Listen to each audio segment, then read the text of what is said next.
تو یہ حدیثیں اور قرآن کی یہ آیتیں ہمیں بتاتی ہیں کہ علم بہت اہمیت کی چیز ہے اور اس کی طرف ہماری توجہ ہونی چاہیے۔ ایک افسوس کی بات یہ بھی ہے کہ وہ امت مسلمہ جس کی بنیاد ہی علم پر ہے اور جس کی شروعات ہی علم پر ہے، آج امت مسلمہ کے افراد کو بھی علم کی اہمیت پر گفتگو کرنے کی ضرورت محسوس ہوتی ہے۔ اور آج ہمارا جو ہیومن انڈیکس شائع ہوتا ہے ہندوستانی حکومت کی طرف سے، ایک کتاب شائع ہوتی ہے 10 سال میں ایک مرتبہ، جس میں ہیومن انڈیکس آتا ہے کہ مختلف قوم کے لوگ، مختلف قبیلے کے لوگ تعلیم کے لحاظ سے، صحت کے لحاظ سے اور بچوں کے لحاظ سے کس پوزیشن میں وہ ہیومن انڈیکس آتا ہے۔ اس ہیومن انڈیکس میں اٹھا کر دیکھیں تو اس وقت ہندوستان کے اندر امت مسلمہ تعلیم کے لحاظ سے افسوسناک صورتحال کے اندر دوچار ہے اور بعض مقامات پر شیڈول کاسٹ سے بھی نیچے گری ہوئی ہے امت مسلمہ۔ شیڈول کاسٹ کے لوگوں کی تعلیم تھوڑی سی بہتر ہے اور امت مسلمہ اس سے پیچھے ہے بعض علاقوں کے اندر۔ یہ افسوسناک صورتحال ہے کہ جو امت علم کا روشن مینارہ تھی، آج اس کے لوگوں کو علم کی اہمیت واضح کرنے کی ضرورت محسوس ہوتی ہے۔ آج ضرورت اس بات کی ہے کہ ہم خود علم حاصل کریں اور لوگوں کو علم کی طرف راغب کریں۔ نبی کریم صلی اللہ علیہ وسلم کی ایک اور حدیث ہے جس میں آپ نے فرمایا، دیکھیے ہماری مجلسوں میں، ہمارے امت کے اندر، ہماری تقریروں میں عبادت پر بڑا زور دیا جاتا ہے، مجھے اس سے انکار نہیں ہے، عبادت بہت اہم چیز ہے، لیکن آپ صلی اللہ علیہ وسلم نے فرمایا کہ عابد پر عالم کی فضیلت، اس سلسلے میں آپ نے فرمایا جیسے سورج کو دیگر تاروں پر فوقیت حاصل ہے، اسی طرح ایک عالم کو عابد پر فضیلت حاصل ہوتی ہے۔ اور عالم کا جو مقام ہے اس کے بارے میں بھی قرآن مجید کی ایک آیت رکھ کر اپنے موضوع کو آگے بڑھاؤں گا کہ قرآن مجید میں یہ آیت بہت ہی اہمیت کی حامل ہے۔ فرمایا شہید اللہ انہ لا الہ الا ہوا والملائکۃ واولو العلم قائما بالقسط۔ قرآن مجید کہتا ہے کہ اللہ تعالیٰ ایک ہے، اس کے علاوہ کوئی عبادت کے لائق نہیں، وہ قائم بالقسط ہے، وہ عدل پر قائم ہے اور اس نے ساری کائنات کو عدل اور انصاف کی بنیاد پر بنا رکھا ہے۔ اور اس چیز کی شہادت چاہیے، گواہی چاہے تو پہلے اللہ نے فرمایا شہید اللہ، اللہ تعالیٰ خود گواہ ہے، اللہ تعالیٰ خود شہادت دیتا ہے کہ وہی عبادت کے لائق ہے، اس کے علاوہ کوئی اور عبادت کے لائق نہیں ہے۔ پہلی بات تو اللہ نے فرمائی۔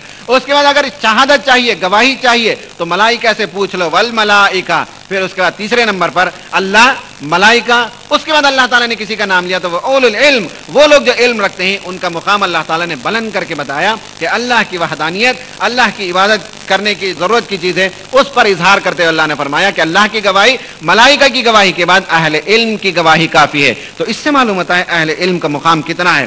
قرآن نے ایک اور جگہ پوچھا کہ اندھے اور آنکھوں والے دونوں یکساں نہیں ہو سکتے، حاکم اور غلام دونوں یکساں نہیں ہو سکتے، اندھیرا اور اجالا دونوں یکساں نہیں ہو سکتے۔ پھر آگے فرمایا قل هل يستوي الذين يعلمون والذين لا يعلمون، کیا یہ ہو سکتا ہے کہ جب دن اور رات یکساں نہیں ہو سکتے، جب تاریکی اور اجالا ایک نہیں ہو سکتے، تو کیا جاننے والے اور نہ جاننے والے، عالم اور جاہل کیا دونوں یکساں ہو سکتے ہیں؟ قرآن نے اس کی اہمیت واضح فرمائی کہ علم رکھنے والوں کا مقام بہت بلند ہے اور اس سے بلند مقام کسی اور کا نہیں ہے۔ فرمایا کہ بعض بزرگوں نے علم کے ساتھ تھوڑا سا عمل کارآمد ہے، آدمی تھوڑا سا بھی عمل کرتا ہے لیکن علم کی روشنی میں کرتا ہے، علم کی بنیاد پر اگر کرتا ہے تو علم کے ساتھ تھوڑا سا عمل بھی کارآمد ہوتا ہے، جہالت کے ساتھ بہت سا عمل بے سود ہے۔ ہمارے بہت سے لوگوں کو ہم دیکھتے ہیں کہ جاہل ہوتے ہیں اور دین کا یہ بھی کرتے ہیں، وہ بھی کرتے ہیں، نہ جانے کیا کیا کرتے ہیں۔ تو فرمایا کہ علم کے ساتھ تھوڑا سا عمل کافی ہے اور جہالت کے ساتھ بہت سا عمل کر کے بھی بے سود ہے، بیکار ہے، بے فائدہ ہے۔ یہ ایک قول ہے بزرگوں کا۔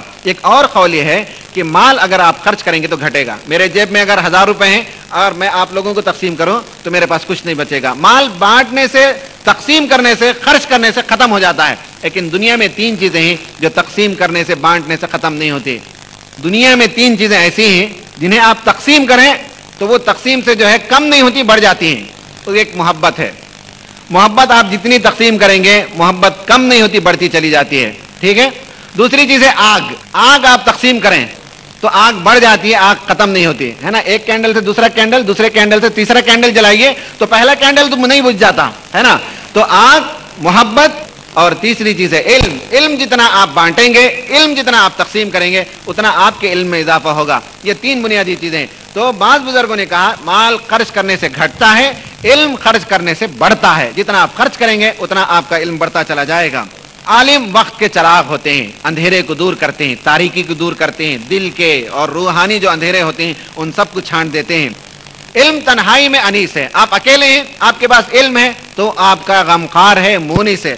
آپ اگر سفر میں ہیں تو آپ کا جلیس ہے، آپ بیٹھے ہوئے کچھ کتاب پڑھ رہے ہیں تو آپ کے لیے سفر بوجھل نہیں ہے۔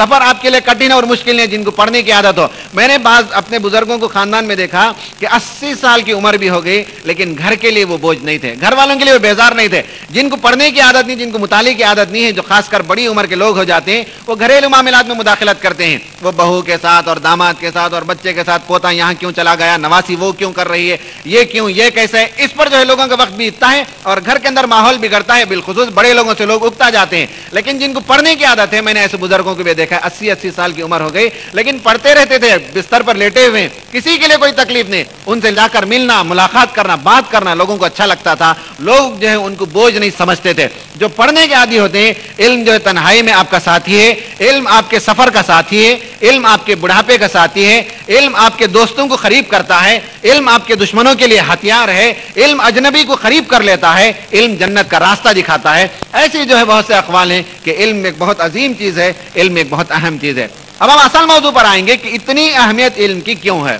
کیا یہ چاہا جاتا ہے کہ مسلمانوں کا ہر فرد، مرد ہو کہ عورت ہو، عالم بنے، فاضل بنے، پی ایچ ڈی کی ڈگریاں لے؟ کیا مقصود ہے؟ علم کیوں حاصل کریں؟ What is the purpose, what is the reason, کیوں ہم علم حاصل کریں؟ یہ اصل سوال ہے جس پر ہمیں غور کرنے کی ضرورت ہے. اصل مسئلہ جتنی گہرائی میں ہم جائیں گے، جتنے ڈیپتھ میں جائیں گے، اللہ تعالیٰ کی وحدانیت ہمارے ذہنوں میں سوار ہو جاتی ہے. اللہ تعالیٰ کی تخلیق، اس کی صنائی، اس کی کاریگری اور اس کی عظمت کا احساس ہوتا ہے، علم کی وجہ سے ہوتا ہے. علم نہ ہو تو خدا تعالیٰ کی توحید کا اثر ہمارے ذہنوں پر نہیں ہوتا. بس اتنی بات یاد رہ جاتی ہے کہ ایک خدا ہے، اس کی عبادت کرنی چاہیے. لیکن خدا کی جو عظمت ہے، اس کی جو کبریائی ہے، اس کی جو بڑائی ہے، اس کی جو کاریگری ہے، اس کی جو قدرت ہے، اس کی جو عظمت ہے، وہ علم کے بغیر وہ بات سمجھ میں نہیں آتی. اسی وجہ سے علم حاصل کرنے پر اسلام میں بہت زیادہ توجہ دی گئی. سورہ فاطر میں ایک آیت آتی ہے، بہت عجیب و غریب چیز ہے. یہ پڑھ کر دیکھیے آپ اس آیت کو، سورہ فاطر کے اندر آیت نمبر 28 ہے سورہ فاطر میں، جس کے اس آیت کے ٹکڑے میں، آخری ٹکڑے میں کہا گیا انما یخشی اللہ من عبادہ العلماء.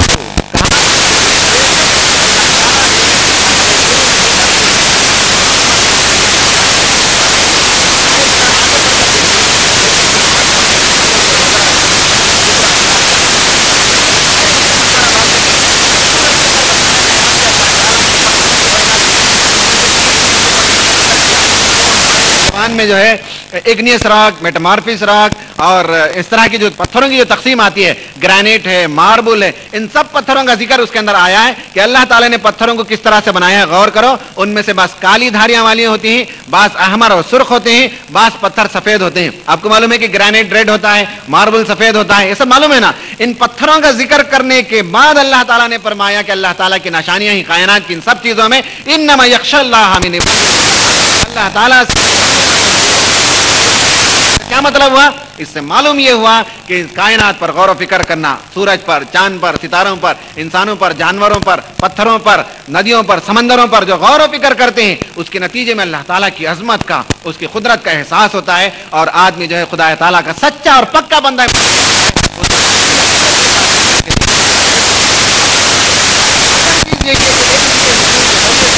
ہمارا دل خدا کی عظمت سے لبریز ہو جائے، ہمارا جسم کا رونگٹا رونگٹا خدا کے آگے جھک جائے. جب ہم نماز پڑھیں تو صرف اندھی عقیدت کے ساتھ نہیں بلکہ پوری کائنات میں ہمارا جو مقام ہے، ہمارا جو مرتبہ ہے،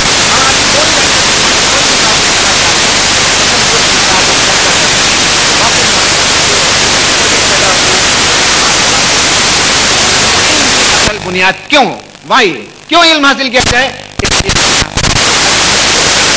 اللہ تعالیٰ کی قدرت کو ہم پہچانیں، اللہ تعالیٰ کی کاریگری کو ہم دیکھیں اور سمجھیں. اس کے لیے علم حاصل کرنا چاہیے، ورنہ علم کا آدمی کی نوکری سے کوئی تعلق نہیں. ہم جانتے ہیں کہ بڑے بڑے پی ایچ ڈی پڑھے ہوئے لوگ جو ہیں وہ بہت کم کماتے ہیں، 2000-4000 روپے، اور جو انگوٹا چاپ لوگ ہوتے ہیں وہ لاکھوں روپے کماتے ہیں. کمانے کا تعلق تعلیم سے نہیں ہے. ایک آدمی اگر M S C, M Phil اور پی ایچ ڈی پڑھ لے تو لازم نہیں ہے کہ اس کی معیشت اس پر منحصر ہو. تو روزگار اور تعلیم کو جوڑنا مناسب نہیں ہے، تعلیم اور توحید کو جوڑنا مناسب ہے. تعلیم کا تعلق توحید سے ہے، تعلیم کا تعلق روزگار اور معاش سے نہیں ہے. پیٹ کا تو اللہ تعالیٰ پالنے والا، وہ جسے جتنا چاہے دیتا ہے، ڈگری کی بنیاد پر نہیں دیتا. وہ اللہ تعالیٰ کی قسمت ہوتی ہے کہ انگوٹا چھاپ لوگوں کو کروڑ پتی بنا دیتا ہے اور پی ایچ ڈی کرے ہوئے لوگ جو ہے وہ 2 وقت کی روٹی کے لیے بھی پریشان ہوتے ہیں.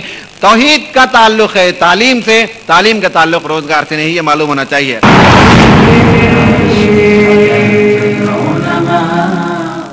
بچوں کے روشن مستقبل کے لیے ماں باپ، اساتذہ اور معاشرے کا